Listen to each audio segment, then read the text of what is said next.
10. The Unlikely Beginning. Two strangers, one vision.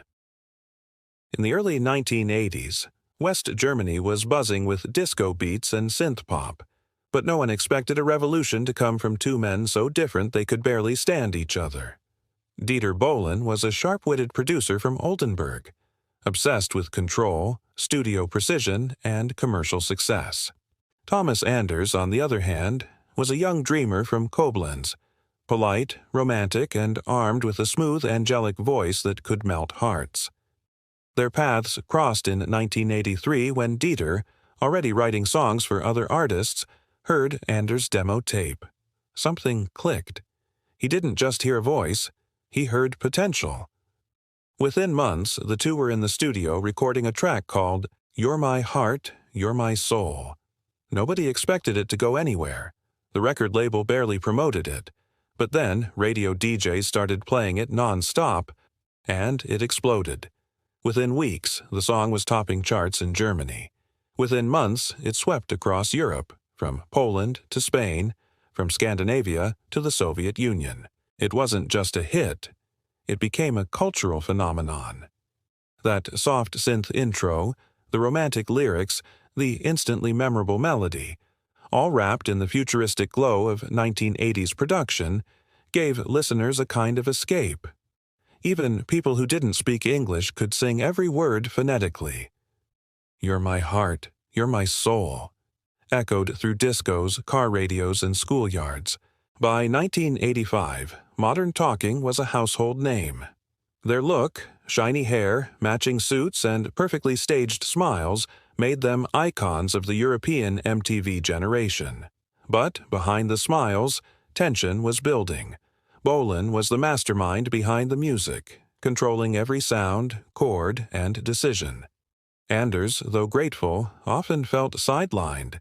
The pretty face without creative power, yet that very tension created chemistry. It was the same paradox that fueled Lennon and McCartney or Simon and Garfunkel. Two minds clashing, creating brilliance from friction. Modern Talking's first three albums, the first album, Let's Talk About Love, and Ready for Romance, were unstoppable. Their success was global. In a Cold War-divided world, their music somehow transcended language and politics. Whether you were in Moscow, Madrid, or Manila, everyone could dance to Modern Talking. At the height of their fame, they weren't just Germany's biggest export. They were Europe's pop ambassadors to the planet. Their love songs gave millions of people in gray, post-industrial cities a taste of glamour and hope. For 3 dazzling years, it looked like nothing could break them. But the cracks were already there, hidden under those perfect white smiles. Number 9. The Secret Formula: How Dieter Created the Modern Talking Sound. While Thomas Anders' face and voice were everywhere, the real architect of Modern Talking's empire was Dieter Bohlen. He wasn't just a songwriter, he was an engineer of emotions. In a small studio packed with synthesizers and tape decks, he built songs like a scientist builds an experiment, layer by layer, perfectly balanced. Here is a fact most fans never knew. Almost every Modern Talking track contains Bohlen's voice, not just in harmony but even in what sounds like female backing vocals. Using pitch shifting and multi-tracking, he layered his own high-pitched voice dozens of times until it sounded like a dreamy chorus. That shimmering background behind Anders' smooth tenor, it wasn't a woman. It was Bohlen, disguised by technology. This innovation gave their songs that instantly recognizable, heavenly texture, something no other act in Europe had. Their sound formula was surgical. Upbeat tempo, electronic rhythm, melodic bass line, simple romantic lyrics, and the signature layered vocals. Songs like Cherie, Cherie Lady, Brother Louie, and Atlantis is Calling all used this same structure, and everyone became a hit. Bohlen had cracked the pop code. While American music at the time leaned toward rebellion and rock, Bohlen understood something deeper, that people in the 1980s wanted escape, optimism, and a taste of luxury. His songs were like emotional postcards from a better world, where love always wins and the night never ends. Anders's role was equally crucial. His voice brought the warmth and sincerity Bolan's technical perfection needed. Together, they embodied two halves of a dream, the perfection of science and the beauty of emotion. The result was pure alchemy. But Bolan's control-freak tendencies soon began to dominate. He decided everything, from the melody to Anders' hairstyle. He even chose the font for their album covers. Anders wanted freedom, maybe a solo project, maybe new styles, but Bolan saw deviation as risk. Their creative partnership became a power struggle, yet while they argued, the money kept rolling in. Modern Talking sold over 60 million records between 1984 and 1987, more than Queen or Madonna sold in the same European markets at the time. They were everywhere: TV shows, magazines, stadiums. Fans waited hours just to get a glimpse of their limousines. But the bigger they got, the more they drifted apart. Anders, married to Nora Bolling, began spending more time in Los Angeles, dreaming of a different career. Bolan stayed in Germany, laser-focused on production. Behind the scenes, Bolan's sharp tongue often clashed with Anders' gentle demeanor. The press loved to paint them as brothers, but in truth, they were more like fire and water. Inseparable on stage, impossible off it. By 1987, the dream that started with one song and one unlikely friendship was about to crack. Still, the legacy of those years is undeniable. The sound Bolan invented, bright, synthetic, romantic, shaped European pop for decades. From Eurodance acts in the 1990s to today's nostalgic synth-pop revival, you can still hear the DNA of Modern Talking. Their formula wasn't just a product of the 80s, it was a blueprint for timeless emotional pop. Irate, the sudden split. Fame, ego, and the fall of Europe's biggest duo. By 1987, Modern Talking had everything: money, fame, millions of fans, and chart-topping hits. But behind the glamour, things were falling apart fast. What fans saw on stage, two men smiling under the spotlight, singing perfectly in sync, was the complete opposite of what was happening backstage. Dieter Bohlen and Thomas Anders could barely speak to each other anymore without an argument. And it all started with one thing: control. Bolan believed Modern Talking was his creation. He wrote the songs, arranged the melodies, produced every note. To him, Thomas was the voice, but not the brain. Anders, on the other hand, felt trapped, treated like a puppet instead of a partner. He wanted creative input, maybe to write a song or change his image, but Bolan refused. Why fix something that isn't broken, he thought. To him, the formula was perfect, but to Anders, it was suffocating. Adding fuel to the fire was Thomas's wife, Nora Bolling. In the tabloids, she was portrayed as the Yoko Ono of Modern Talking, the woman who pulled Anders away from the band. While that might be an exaggeration, her influence was real. She disliked how Bolan treated her husband and encouraged Anders to stand up for himself. Tension grew. Every rehearsal turned into a Cold War. Every interview was a battle of smiles hiding resentment. The breaking point came after their fifth album, Romantic Warriors. Despite still selling millions, both men were exhausted. They weren't even recording in the same room anymore. Bolan would produce tracks, Anders would come in later, sing, and leave. Their chemistry, once electric, was gone. In 1987, after releasing In the Middle of Nowhere, Bolan announced the end of Modern Talking. Just like that, Europe's biggest pop duo vanished. The press went wild. Fans were devastated. Rumors swirled. Some said Anders had quit, others claimed Bolan had fired him. The truth was somewhere in between. Both men were done pretending. After only 3 years together, Modern Talking was over. Bolan wasted no time. He formed a new group called Blue System and continued releasing hits throughout the late 80s and early 90s. Meanwhile, Anders moved to Los Angeles, chasing a solo career that never quite matched his past fame. Without Modern Talking, both men realized how much they had depended on each other. The magic they created together simply didn't exist apart. But what's fascinating is how their music refused to die. Even after they split, their songs kept playing everywhere, from dance clubs in Eastern Europe to karaoke bars in Asia. During the fall of the Berlin Wall in 1989, You're My Heart, You're My Soul was one of the unofficial anthems people played to celebrate freedom. It was as if Modern Talking had outlived Modern Talking.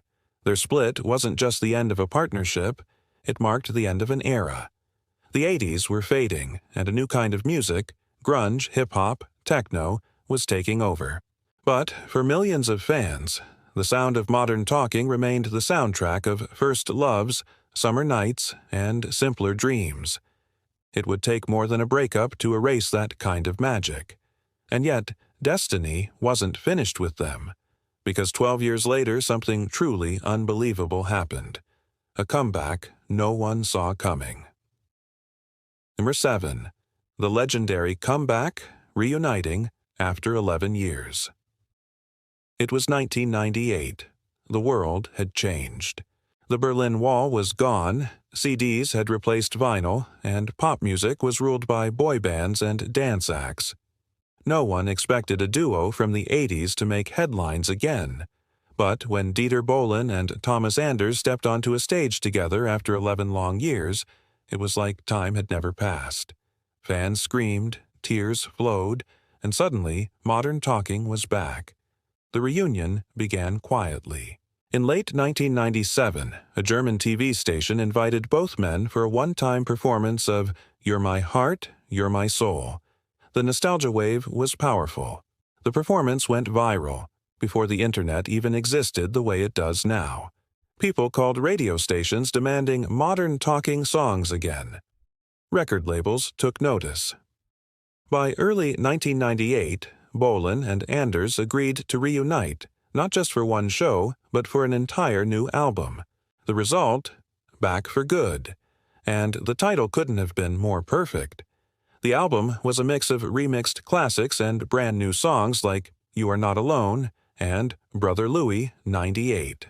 The world went crazy for it. It sold over 3 million copies in Europe alone and topped charts across more than 20 countries. For many, it was like the 80s had returned, but better, shinier, louder. The reunion was a masterclass in reinvention. Bohlen updated their sound with modern beats and digital production, while Anders's voice matured. Richer, deeper, but still unmistakably warm. Together, they managed to make old hits feel fresh again, bridging 2 generations of fans. Teenagers who hadn't even been born during their first run were suddenly dancing to Modern Talking remixes. But success came with familiar problems. The same creative tensions resurfaced. Bohlen still wanted control, Anders still wanted freedom. They managed to hold things together for 6 more albums. Alone, Year of the Dragon, America, Victory, Universe, and their final record, Universe, the 12th album. But by 2003, it all fell apart again. The arguments, the ego clashes, the media drama. It was like the 1980s all over again. Their last concert in June 2003 was bittersweet. Thousands of fans filled the arena, singing along to every word. When they performed Cherie, Cherie, Lady one final time, the crowd erupted in emotion. It felt like saying goodbye to an old friend. After that, Bohlen and Anders went their separate ways for good.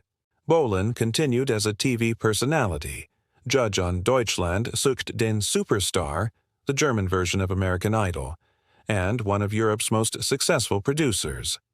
Anders pursued solo music and charity work, proving he could stand on his own. But both men carried the legacy of Modern Talking wherever they went. Even today, that reunion remains one of pop history's most astonishing comebacks. Very few acts, the Eagles, ABBA, Take That, have ever pulled off something similar.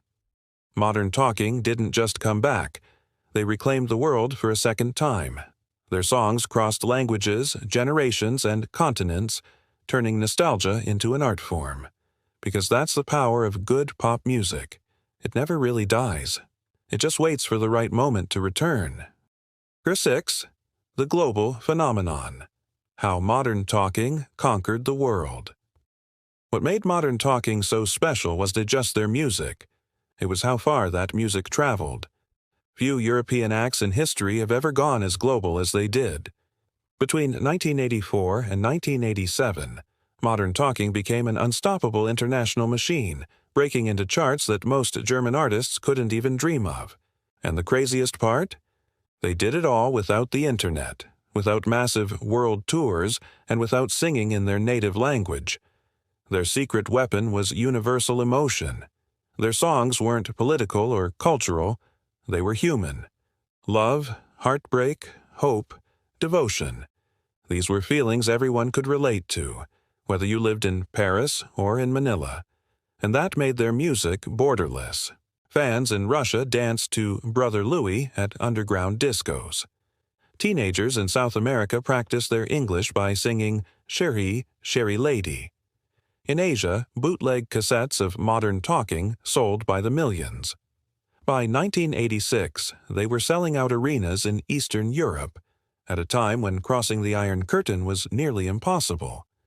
Soviet television even aired their concerts, calling them ambassadors of love and unity. For millions living behind political barriers, modern talking's music represented something almost revolutionary, a taste of freedom. Their upbeat melodies and positive lyrics were the sound of a world that seemed out of reach but suddenly felt possible. In countries like China and Vietnam, where Western pop was rare, their songs became cultural landmarks. Some fans still remember hearing "You're My Heart," "You're My Soul" on the radio for the first time, describing it as the moment modernity arrived. That's how deep their influence ran. And then there's the U.S., the toughest market of all. While modern talking never became a household name there, they developed a cult following in cities like New York and Los Angeles, especially among immigrant communities and dance music fans. DJs played their songs at underground clubs, mixing their synth beats into early house and Eurodance tracks. Years later, American artists like The Weeknd and Daft Punk would adopt similar 1980s synth textures. The very sound modern talking helped pioneer decades earlier. Their music videos also became a phenomenon. Airing on MTV Europe and countless regional TV stations, their clips were visual perfection. Gleaming lights, white suits, soft filters, and dreamy gazes straight into the camera. It was the fantasy aesthetic of the 1980s. Love, elegance, escapism, all in one frame. But perhaps the most amazing part of their global success is how they achieved it with no major marketing plan. They didn't tour every continent or flood the media with press conferences. They simply let their music travel. Fans passed around tapes, local DJs replayed songs, and before long, modern talking became an underground to mainstream legend. In a way, their success predicted the digital age, when songs can go viral anywhere, anytime, without translation. Modern talking's music was doing that 30 years before social media even existed. Their melodies, pure and timeless, worked like emotional passports. You didn't need to understand the words, you only had to feel them. Even today, when Chérie Chérie Lady plays in a club, it doesn't sound dated. It sounds classic. The kind of classic that belongs to no single country, no single generation. Because the world didn't just listen to modern talking. For a while, it belonged to them. Number 5. The Legacy of Their Style, from Eurodisco to Global Pop DNA. When you listen to pop music today, especially in Europe, Latin America, or Asia, you're still hearing the echoes of modern talking. Their influence is woven into the DNA of modern pop production, dance rhythms, and romantic songwriting. They didn't just define Eurodisco, they helped invent it. Before modern talking, European pop music was fragmented. Bits of rock, Schlager, and synth scattered across countries. Bolan and Anders created a unified sound, sleek, futuristic, yet emotional, that anyone could dance to. It wasn't just about beats, it was about feelings made mechanical. Their combination of romance and rhythm became the backbone of 1990s Eurodance and later early 2000s pop. Groups like Ace of Base, Bad Boys Blue, and CC Catch directly borrowed their sound, and in some cases, their producers. Dieter Bohlen even mentored several of these acts, applying the same formula: catchy hooks, positive lyrics, and lush synth layers. Even the rise of 90s boy bands like Backstreet Boys and Westlife followed Modern Talking's path: emotional storytelling packaged with polished harmonies and camera-ready smiles. And then there's Asia. In Japan, Korea, and China, Modern Talking's melodic structure inspired early J-pop and K-pop composers. Many of the classic 90s K-pop love songs share the same chord progressions as You Can Win If You Want, or Atlantis is Calling. Their influence quietly shaped an entire generation of pop producers who grew up on bootleg CDs. Beyond music, Modern Talking also set trends in fashion and image branding. The duo's coordinated outfits, white blazers, shiny shoes, perfectly styled hair, became a visual signature. It wasn't just about singing, it was about creating an aesthetic world where everything looked as good as it sounded. They made pop glamorous again after years of punk and rebellion dominating Western culture. But perhaps their biggest contribution was emotional accessibility. Modern Talking made pop safe again, in the best way possible. In an age of rebellion and excess, their music celebrated simplicity: love, devotion, longing, and hope. Their lyrics weren't complex poetry. They were mantras people could hold on to. Lines like, "Deep in my heart, there's a fire, a burning heart," became universal expressions of emotion, even for listeners who barely knew English. In the studio, Bohlen's meticulous layering techniques, combining analog synths with digital sequencing, laid the groundwork for how pop producers still work today. The wall of sound approach he used is echoed in everything from Swedish EDM to Latin reggaeton. Modern Talking proved that you didn't need massive orchestras or live instruments to make a song powerful. You just needed emotion, melody, and precision. Critics once dismissed them as too commercial, but history has vindicated them. The very formula that skeptics mocked turned out to be timeless. Their songs still appear in commercials, movie soundtracks, and TikTok remixes, decades after their breakup. In the end, their legacy is simple but profound. They turned emotion into sound, and sound into connection. They built a bridge between the dance floor and the human heart, and millions still cross it today. Lyriker 4. The Genius and the Perfectionist. Inside Dieter Bohlen's mind. To understand Modern Talking, you have to understand Dieter Bohlen, the man who built the machine and kept it running with sheer force of will. In the 1980s, Bohlen wasn't just a songwriter. He was a one-man army: composer, lyricist, arranger, producer, marketer, and even background singer. He lived for perfection, often sleeping in the studio for days, chasing the exact tone, the perfect chord, the flawless echo that would make a song stick in people's heads forever. Bohlen once said in an interview, "If a song doesn't sound good in 10 seconds, it's not a hit." That single rule defined his entire career. Every Modern Talking song was designed to grab attention immediately. No long intros, no waiting. Straight to melody, straight to emotion, straight to the hook. That's why every track from Cherie, Cherie Lady to Geronimo's Cadillac hits you right from the first note. But Bohlen's genius came with a price. He was demanding, obsessive, and famously difficult to work with. Studio musicians recalled how he would repeat a single vocal take 50 times just to get it perfect. He wrote melodies at lightning speed, sometimes 3 songs a day, and expected everyone else to keep up. Thomas Anders, more sensitive and emotional, often found that exhausting. Still, Bohlen's instincts were rarely wrong. He understood what audiences wanted before they did. He knew that people didn't just want to listen, they wanted to feel. Every modern talking song, no matter how glossy or synthetic, carried emotion at its core. He built songs like architecture, carefully constructed, symmetrical, and engineered to last. Even after Modern Talking's breakup, Bolan's fingerprints were everywhere. In the 1990s, he produced countless hits for other artists like Blue System, Catch, and even reality TV stars. Later, he became a household name in Germany as a judge on Deutschland sucht den Superstar, the German version of American Idol. Millions tuned in not just to watch singers compete, but to see Bolan's brutally honest critiques. He was sharp, funny, and unfiltered, qualities that made him controversial but undeniably charismatic. What most people don't realize is that Bolan never stopped being a perfectionist.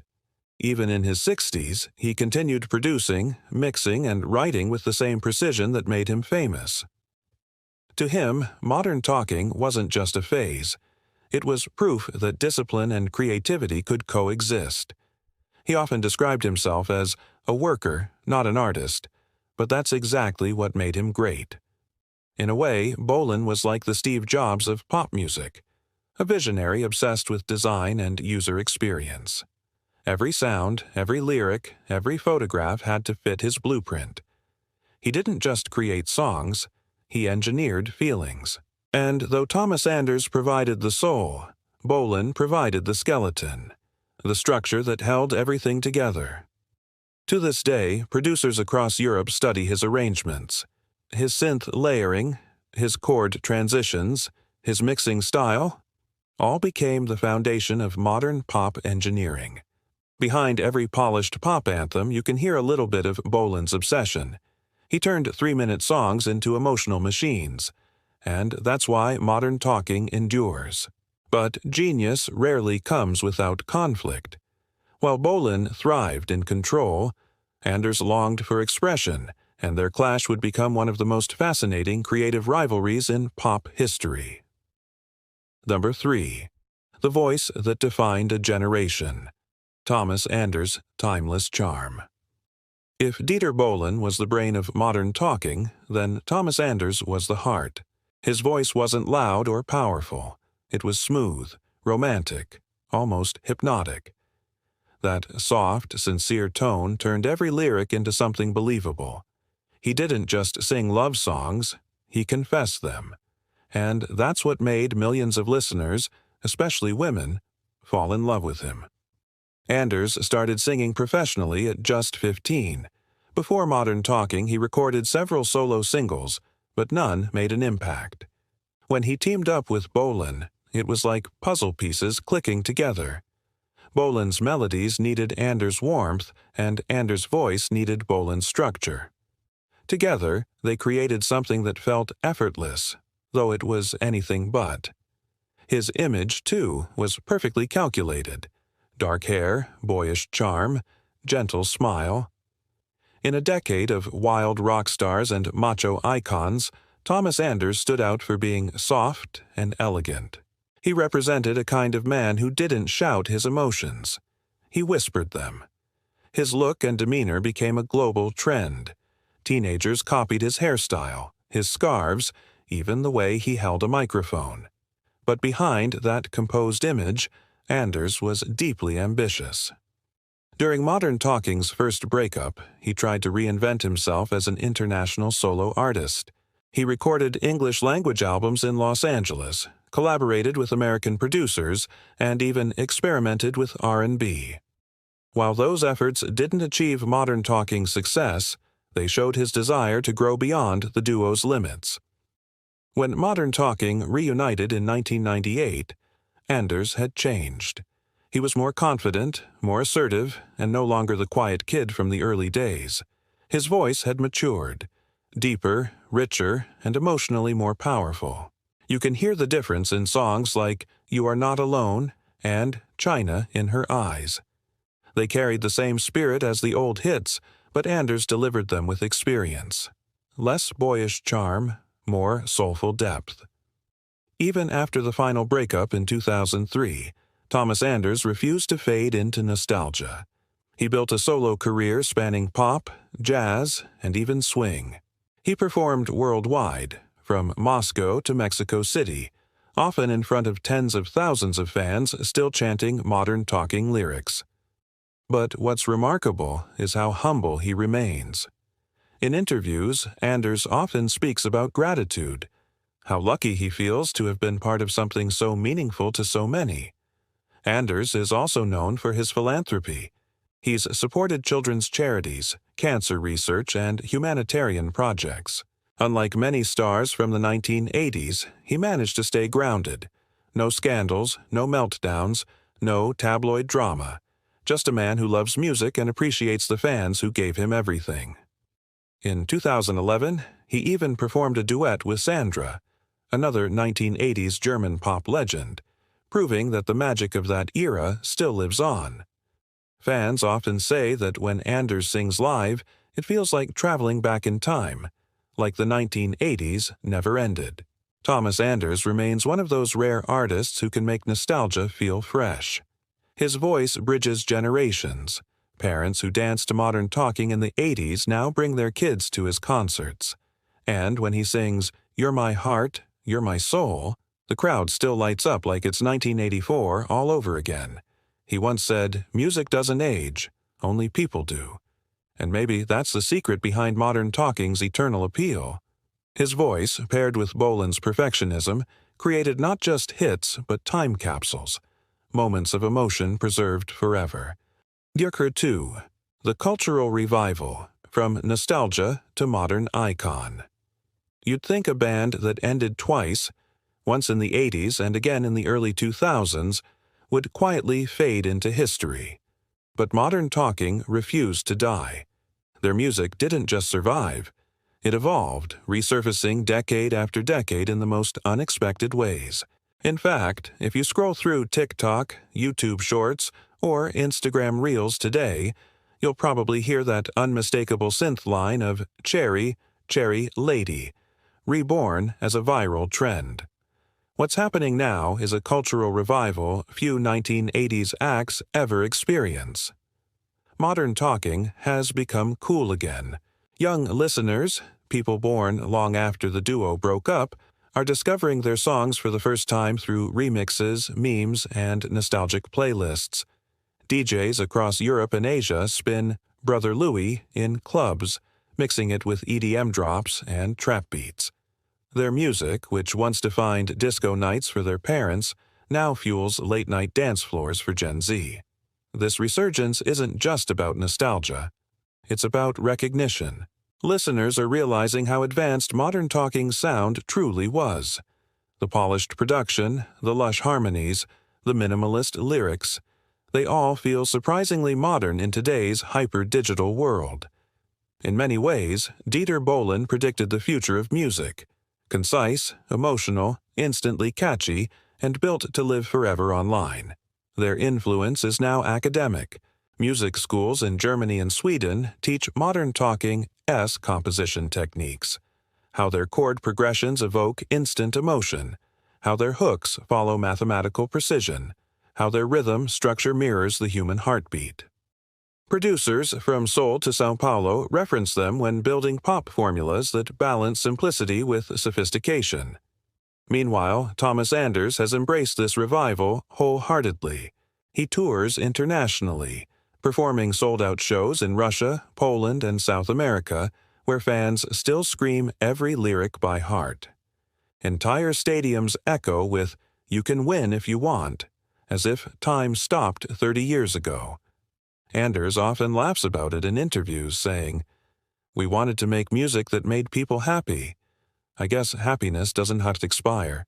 In pop culture, modern talking songs have been featured in films, TV series, commercials, and even video games. From European car ads to Netflix's retro-style shows, their melodies are instantly recognizable. And because their music carries no political message, just pure emotion, it fits anywhere. Their visuals have also found a second life. Fashion brands reference their clean, coordinated look, glossy jackets, soft lighting, romantic poses. In an era obsessed with vintage aesthetics, Modern Talking's 1980s style feels futuristic all over again. Perhaps what's most fascinating is how their revival has brought people together. Parents and kids now share the same playlists. Concert audiences are mixed. Teens in sneakers dancing beside couples in their 50s reliving their youth. The music has transcended time and language, becoming something universal. Modern Talking isn't just a band anymore. They're a bridge between generations, proof that true melody never dies. Every time "You're My Heart, You're My Soul" lights up a party or a social feed, it reminds us that even in a world obsessed with change, some things remain eternal. Love, rhythm, and the power of a perfect pop song. Number 1. The timeless message: why modern talking still matters. For some, modern talking was just bubblegum pop. For others, they were the soundtrack of an entire generation. But for millions around the world, they meant something deeper. They represented optimism in uncertain times. Think about where their fans came from. Divided Germany, communist Poland, war-torn Yugoslavia, struggling Latin America, places where hope was scarce.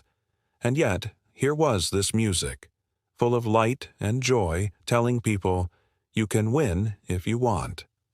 It wasn't just a lyric, it was a message. In the 1980s, the world was tense. Cold War politics, nuclear fears, cultural divides. Modern Talking songs didn't ignore reality. They offered an escape from it. Their love stories weren't about fantasy. They were about belief. Belief that love could conquer anything, that life could still be beautiful, that happiness was something you could dance to. Even today, in a world more chaotic than ever, that message still matters. Their music reminds us that simplicity isn't weakness, it's power. You don't need to be complicated to be meaningful. You just need to connect. And that's exactly what Modern Talking did better than almost anyone else. They connected people. Across nations, across decades, across languages. Their melodies built invisible bridges, from Berlin to Buenos Aires, from Moscow to Manila. In a sense, they were global before the world became globalized. When you listen to them now, it's easy to feel that spark again, that mix of innocence and euphoria, of rhythm and romance. The sound may be vintage, but the feeling is timeless. And that's what great art does. It lives beyond its creators. Dieter Bohlen and Thomas Anders may have gone their separate ways, but their legacy is immortal. Every streaming platform, every retro playlist, every young artist who samples their music is proof of that. Modern Talking might have been a product of the 1980s, but their heart and soul still beat inside today's music. Because at its core, Modern Talking was never about two men. It was about millions of hearts, all beating to the same melody. Modern Talking's story is one of contrasts, genius and simplicity, conflict and harmony, past and future. They proved that pop doesn't have to be shallow to be powerful, and that joy, when crafted with care, can outlive generations. So, the next time you hear that familiar chorus, "You're my heart, you're my soul," remember, it's more than just nostalgia. It's the sound of two dreamers who turned emotion into eternity. If you enjoyed this deep dive into Modern Talking's legacy, don't forget to like this video and share it with anyone who still hums their songs when no one is watching. Subscribe to our channel for more fascinating stories behind music legends. And if you want to go even further, join our channel to unlock exclusive content, behind-the-scenes stories, and hidden gems from music history. Finally, if you'd like to show your support, tap the Super Thanks button below. Every contribution helps us keep bringing timeless stories like this to life. Thanks for watching, and remember, you can win if you want.